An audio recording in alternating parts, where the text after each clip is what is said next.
ኢራን የእስራኤል የስለላ ድርጅት ሞሳድ ዋና መስሪያ ቤት ላይ በሚሳኤል መምታቷ ተዘገበ። ይህ ዴሊ ኒውስ ነው። ወቅታዊው የኢራንና የእስራኤልን መረጃ ዘርዘር አድርገን ይዘንላችሁ መጥተናል። አብራችሁን ቆዩ።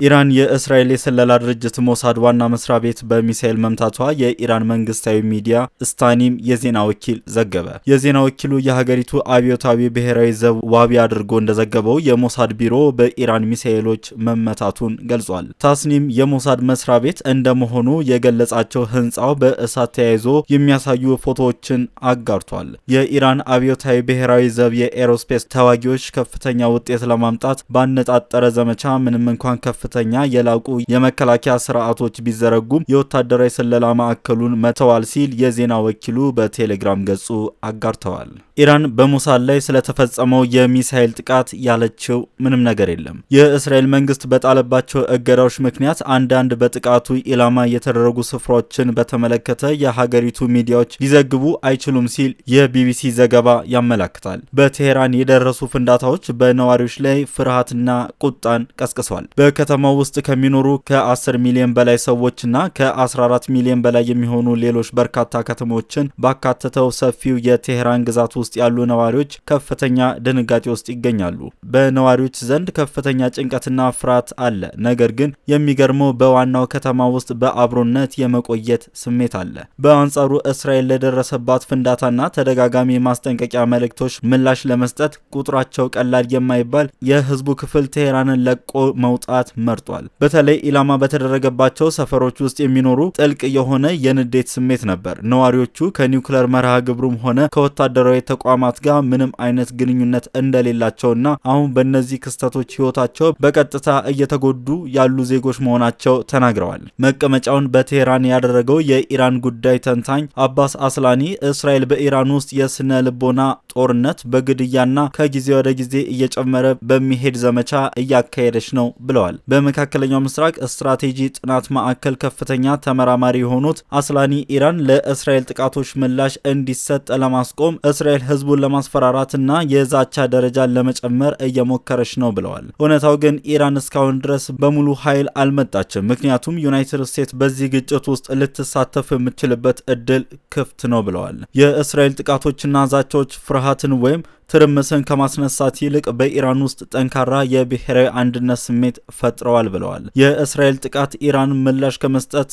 አያግድም ሲሉም አክለዋል። የኢራኑ ጠቅላይ መሪ ካሚኒ እንደ ሳዳም ሁሴን ተመሳሳይ እጣ ፈንታ ሊገጥማቸው እንደሚችል እስራኤል ዛተች። የእስራኤል መከላከያ ሚኒስትር ኢስራኤል ካትስ እስራኤል በኢራን ላይ የምትፈጽመው ጥቃት እንደሚቀጥል በመግለጽ ጠቅላይ መሪ አያቶላ አሊ ካሚኒ እንደ ኤሮፓያን አቆጣጠር በ2003 በአሜሪካ መሪነት የተደረገውን ወረራ ተከትሎ ከስልጣን የተባረሩትና የተገደሉት የኢራቅ መሪ ሳዳም ሁሴን ጋር ተመሳሳይ የሆነ ፍጻሜ ሊጠብቃቸው እንደሚችል አስጠንቅቀዋል። የኢራናዊ አምባገነን የጦር ወንጀሎችን መፈጸምና በእስራኤል ሲቪሎች ላይ ሚሳኤል ከማስወንጨፍ እንዲቆጠቡ አስጠነቅቃለሁ ሲሉ ካትዝ መናገራቸው የሀገር ውስጥ መገናኛ ብዙሃን ዘግበዋል። ባለፈው ሳምንት እስራኤል በኢራን ላይ ጥቃት መፈጸም ከጀመረችበት ጊዜ አንስቶ የኢራን ሲቪሎች ተገለዋል። ካሚኒ በእስራኤል መንግስት ላይ ይህንኑ መንገድ ከመረጡ የአምባገነኑ እጣ ፈንታ ቢያስታውሱ ጥሩ ነው ሲሉ ካትስ ሳዳም ሁሴንን በመጥቀስ ተናግረዋል። እኛ ዛሬ እንቀጥላለን፣ እንዲሁም ቴሄራን ውስጥ ገዢው አካልና ወታደራዊ ኢላማዎች ላይ እርምጃ እንወስዳለን ሲሉ ካትስ አክለዋል። ነዋሪዎች ቴሄራን ለቀው እንዲወጡም ማስጠንቀቂያ ሰጥተዋል። በሃይፋ የሚገኙ ትልቁ የእስራኤል የነዳጅ ማጣሪያ ከአገልግሎት ውጭ ሆኖ ስራ ቆመ። በቀን ከ200,000 በርሜል በላይ ድፍድፍ ነዳጅ ዘይት የሚያጣራ በሃይፋ የሚገኘው ትልቁ የእስራኤል የነዳጅ ማጣሪያ እሁድ ምሽት በኢራን ቦሊስቲክ ሚሳኤል መመታቱ ይታወሳል። እስራኤል በኢራን የሚገኙ ሁለት የነዳጅ ማጣሪያዎችን ቅዳሜ ዕለት በቦምብ መደብደቧን ተከትሎ እሁድ ምሽት ኢራን የሃይፋ የነዳጅ ማጣሪያ በቦሊስቲክ ሚሳኤል መታለች። ማጣሪያው 60% የሚሆነው ነዳጅ ለእስራኤል ያቀርብ የነበረ ሲሆን ጥቃቱን ተከትሎ በደረሰበት ጉዳት ሙሉ በሙሉ ስራ ማቆሙን ሮይተርስ ዘግቧል። በሌላ በኩል በኢራን ሚሳኤል ጉዳት ከደረሰባቸው ከተሞች አንዷ በሆነችው በሃይፋ በኢራን የሚሳኤል ጥቃት የወደመው ቦታዎችን በመቅረጽ ላይ የነበሩ የቲአርቲ ጋዜጠኞች ተይዘው ካሜራቸው እንደተቀማ የዜና አገልግሎቱ አስታውቋል።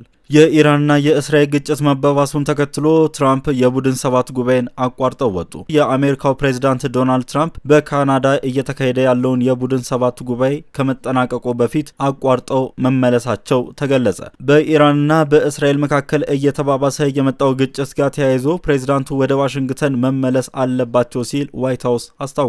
ግልጽ በሆኑ ምክንያቶች ቀደም ብዬ መመለስ አለብኝ ሲሉ ትራምፕ የተናገሩ ሲሆን የዋይት ሀውስ ብሔራዊ ደህንነት ምክር ቤት እንዲሰበሰብ ትዕዛዝ ማስተላለፋቸው ሪፖርቶች ወጥተዋል። አሜሪካ በመካከለኛው ምስራቅ ያለውን የመከላከል አቅም ለማሳደግ ወደ ቀጠናው ተጨማሪ መሳሪያ እንደምታሰማራ የአሜሪካ መከላከያ ሚኒስትር ፔት ሄግሴት ተናግረዋል። ነገር ግን አሜሪካ እስራኤል በኢራን ላይ እየፈጸመች ያለችውን የማጥቃት ዘመቻ ልትቀላቀል ትችላለች የሚሉ አስተያየቶችን የአሜሪካ ባለስልጣናት ውድቅ አድርገዋል። በአሜሪካና በዩናይትድ ኪንግደም መካከል የተደረገውን የንግድ ስምምነት ጨምሮ በርካታ ጉዳዮችን በማሳካት ትራምፕ በጉባኤው ስኬታማ ቀን እንደነበራቸው ለማጉላት ሞክረዋል። ነገር ግን የፕሬዝዳንቱ የፕሬስ ሴክሬታሪ ሰኞ ምሽት በመካከለኛው ምስራቅ እያካሄዱ ባሉ ጉዳዮች ምክንያት ትራምፕ የቡድን ሰባት መሪዎች በካናዳዋ ካናናስኪስ እየተደረጉ ያሉትን ጉባኤ አቋርጠው እንዲመለሱ ተናግረዋል። ፕሬስ ሴክሬታሪዋ ተጨማሪ ማብራሪያም አልሰጡም። ፕሬዝዳንቱ ጉባኤው ከመጠናቀቁ በፊት ቀድመው በመሄዳቸው ምክንያት ከዩክሬን ፕሬዝዳንት ቮሎዶሚር ዜሌንስኪና ከሜክሲኮ ፕሬዝዳንት ክላውዲያ ሺምባ ጋር ለማክሰኞ ታቅዶ የነበረው ውይይት አልተካሄደም።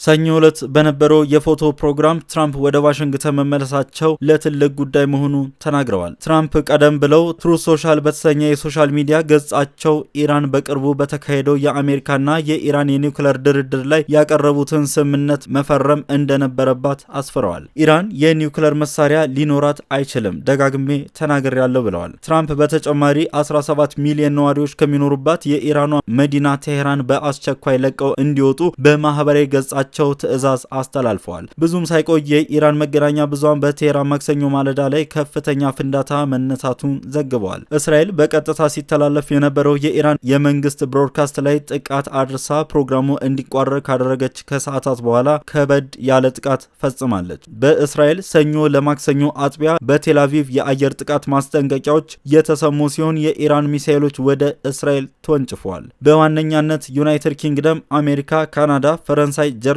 ጣሊያን፣ ጃፓን የሚገኙት የቡድን ሰባት ሀገራት መሪዎች ትራምፕ ጉባኤውን ሳያጠናቅቁ ቀድመው መሄዳቸው እንደሚረዱት ገልጸዋል። አሜሪካ የተኩስ አቁም ስምምነት እንዲደርስ የምታስችል ከሆነ ይህ በጣም ጥሩ ነው ሲሉ የፈረንሳዩ ፕሬዝዳንት ኢማኑኤል ማክሮን ገልጸዋል።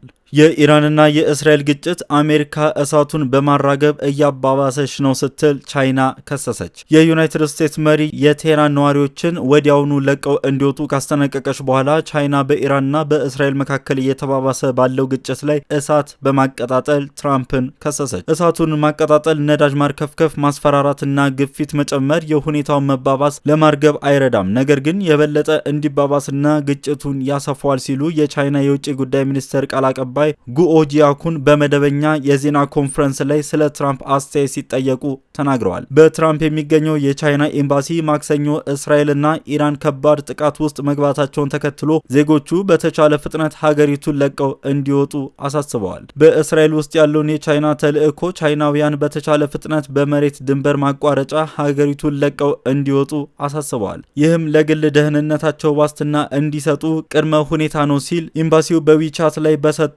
መግለጫ ገልጿል። በዮርዳኖስ አቅጣጫ መሄድ ይመከራል ሲሉም አክለዋል። የቤጂንግ ኤምባሲ ማክሰኞ ዕለት ግጭቱ መባባሱን ቀጥሏል ብሏል። በርካታ የሲቪል መሰረተ ልማቶች ተበላሽተዋል። የዜጎች ጉዳት እየጨመረ ነው። የጸጥታው ሁኔታም አሳሳቢ እየሆነ መጥቷል ብሏል። የኢራንና እስራኤል ጥቃት ከበፊቱ ያነሰ ቢሆንም ለአምስተኛ ቀን የተኩስ ልውውጥ ማድረጋቸው ከመካከለኛው ምስራቅ የሚወጡ ዘገባዎች አመላክቷል። እስራኤል በምዕራብ ኢራን ውስጥ በርካታ ወታደራዊ ኢላማዎች በአንድ ሌሊት የመታች ሲሆን ከምሽት ወደ ላይ የሚተኮሱ ሚሳኤሎችና የድሮኖች ማከማቻ ቦታዎችን ደብድባለች።